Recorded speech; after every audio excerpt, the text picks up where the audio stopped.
মোহাম্মদ রাজীব আহসান, মাননীয় প্রতিমন্ত্রী, নৌ পরিবহন মন্ত্রণালয় ও সেতু বিভাগ। বিসমিল্লাহির রহমানির রহিম। আপনার সময় 7 মিনিট। মাননীয় স্পিকার, আপনাকে ধন্যবাদ। আজকে এই মহান সংসদে প্রথমবারের মতো দাঁড়ানোর সৌভাগ্য অর্জন করেছি। প্রথমেই মহান আল্লাহ রাব্বুল আলামিনের কাছে শুকরিয়া আদায় করছি এবং আমার নির্বাচনী এলাকা বরিশাল 4, মেহেন্দিগঞ্জ, হিজলা এবং কাজিরহাটের জনগণের প্রতি কৃতজ্ঞতা এবং সম্মান প্রদর্শন করছি, যারা ভোট দিয়ে আজকে আমাকে এখানে দাঁড়ানোর সুযোগ করে দিয়েছেন। মাননীয় স্পিকার, আমি গভীর শ্রদ্ধার সাথে স্মরণ করছি শহীদ রাষ্ট্রপতি জিয়াউর রহমানকে, যাকে আমি কোনোদিন চোখে দেখিনি কিংবা দেখার সৌভাগ্য হয়নি, কিন্তু আমাদের আলোচনার মাধ্যমে বই পড়ে যার সম্পর্কে বিস্তারিত শুনেছি, যিনি মহান স্বাধীনতার ঘোষণা দিয়েছিলেন, রণাঙ্গনে যুদ্ধ করেছেন, বাংলাদেশের স্বাধীনতা ছিনিয়ে এনেছিলেন, পরবর্তীতে বহুদলীয় গণতন্ত্র প্রবর্তন করেছিলেন, সংবিধানে বিসমিল্লাহির রহমানির রহিম প্রবর্তন করেছিলেন এবং বহুদলীয় গণতন্ত্রের প্রবর্তনের মাধ্যমে উনি শেখ মুজিব নিহত হওয়ার পরে শেখ হাসিনাকে যেমন বাংলাদেশে প্রত্যাবর্তনের সুযোগ করে দিয়েছিলেন, ঠিক একইভাবে স্বাধীনতা যুদ্ধে বিজয়ের পরে বাংলাদেশ জামাত ইসলামী যখন বাংলাদেশ থেকে পালিয়ে পাকিস্তানে চলে গিয়েছিলেন, তাদের সেই নেতা গোলাম আজমকেও বাংলাদেশে প্রত্যাবর্তনের সুযোগ করে দিয়েছিলেন। মাননীয় স্পিকার, আমি গভীর শ্রদ্ধার সাথে স্মরণ করছি আমাদের দেশনেত্রী বেগম খালেদা জিয়াকে, যিনি বাংলাদেশের গণতন্ত্র প্রতিষ্ঠার আন্দোলনে আপসহীনভাবে নেতৃত্ব দিয়েছিলেন। আমাদের নেতা ছিলেন, আমাদের মা ছিলেন, আমাদের শিক্ষক ছিলেন। আমরা তার কাছ থেকে যে যতটুকু শিখেছি, সেই শিক্ষাটুকু যদি আমরা কাজে লাগাতে পারি, তাহলে বাকি জীবন আমরা রাজনৈতিকভাবে সফলভাবে কাটাতে পারবো বলে আমি ব্যক্তিগতভাবে বিশ্বাস করি। ধন্যবাদ জানাচ্ছি মাননীয় প্রধানমন্ত্রীকে, যিনি তার দূরদর্শী নেতৃত্বের মাধ্যমে বাংলাদেশে স্বৈরাচার বিরোধী যে লম্বা সময়ের আন্দোলন, সেই আন্দোলনকে নেতৃত্ব দিয়েছেন এবং অত্যন্ত বিচক্ষণতার সাথে অতীতের সব জঞ্জালগুলো এড়িয়ে সামনের দিকে বাংলাদেশকে নেতৃত্ব দিয়ে যাচ্ছেন। আমি কৃতজ্ঞতা প্রকাশ করছি এবং গভীর শ্রদ্ধার সাথে স্মরণ করছি ৭১-এর মুক্তিযুদ্ধের বীর শহীদদেরকে এবং জুলাই আন্দোলনের যারা শহীদ হয়েছেন, যারা জুলাই আন্দোলনে আহত হয়েছেন, যারা পঙ্গুত্ব বরণ করেছেন এবং যারা জুলাই যুদ্ধে অংশগ্রহণ করেছেন, তাদের সবার প্রতি আমি শ্রদ্ধা জানাচ্ছি। মাননীয় স্পিকার, আমরা নতুন সংসদে এসেছি, আমাদের অনেক সদস্যই নতুন করে সংসদে এসেছেন। আমরা হয়তোবা দু একটি ভুল কথা বলতে পারি, আপনি ক্ষমা সুন্দর দৃষ্টিতে দেখবেন। প্রথম দিকে ঠিকই ছিল, কয়েকদিন যাবৎ খুব একটা অস্থিরতা লক্ষ্য করছি আমাদের মাননীয় বিরোধী দলের সদস্যদের মধ্যে। আমি খোঁজার চেষ্টা করেছি যে কি কারণে এই অস্থিরতা। আমি একটি জিনিস খুঁজে পেয়েছি, অস্থিরতার কারণটি হলো 111-এর যে তত্ত্বাবধায়ক সরকার ছিল, সেই সরকারটি সবাই জানেন সেনা সমর্থিত তত্ত্বাবধায়ক সরকার বলা হতো।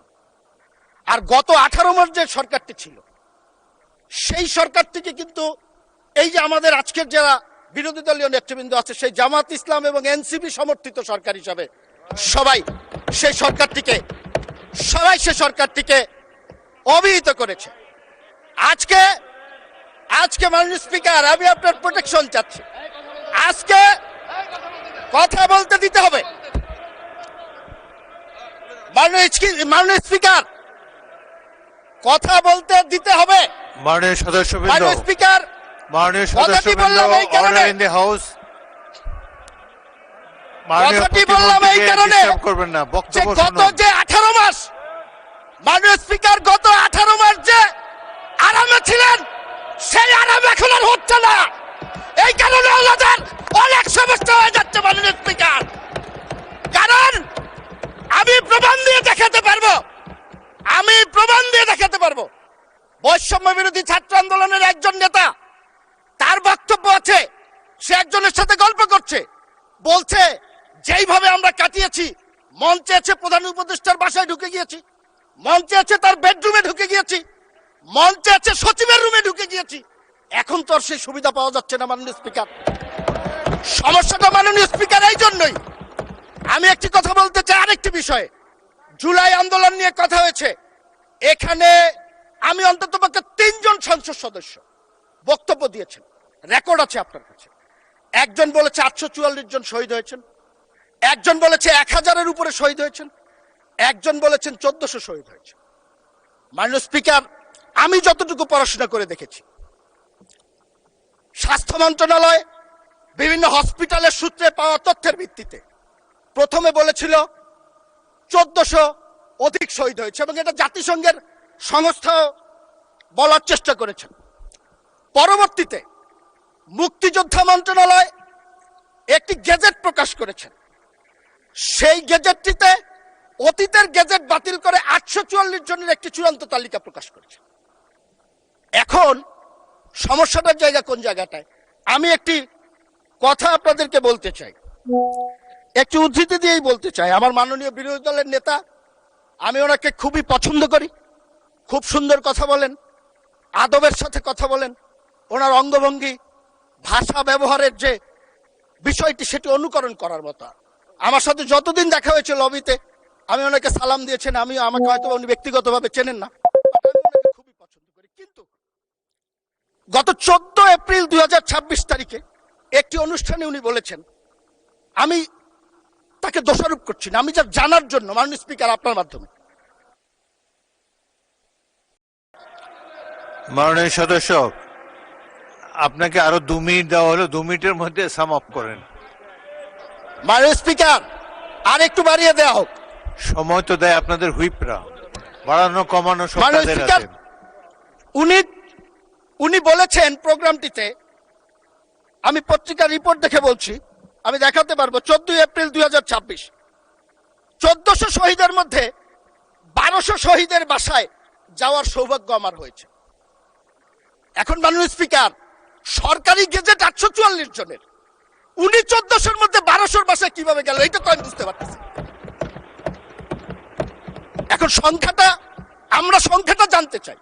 উনি যদি যেয়ে থাকেন কোনো আপত্তি নেই, আলহামদুলিল্লাহ, কিন্তু আমরা প্রকৃত সংখ্যাটা জানতে চাই। আজকে জুলাই আন্দোলন হয়েছে 1 বছর 2 বছর হয় নাই, এখনই স্মৃতির বিস্মৃতিতে অনেক কিছু হারিয়ে যদি যায়, 10 বছর 20 বছর পরে এই ইতিহাস বিকৃতি কোথায় গিয়ে পৌঁছবে? মুক্তিযুদ্ধকে নিয়ে যে ধরনের একটি ব্যবসা, এই মুক্তিযুদ্ধের চেতনা নিয়ে যে ব্যবসা আমরা দেখেছি গত 54 বছর, আমরা চাই না এই প্রজন্মের যারা আছি এই জুলাইকে কেন্দ্র করে নতুন করে ব্যবসা শুরু হোক। এই ব্যবসা বন্ধ করার জন্য প্রকৃত ইতিহাস, কতজন শহীদ হয়েছে, তাদের রাজনৈতিক পরিচয় কি আমরা জানতে চাই। আমরা তো রাজনৈতিক পরিচয়ের কথা বলেছি।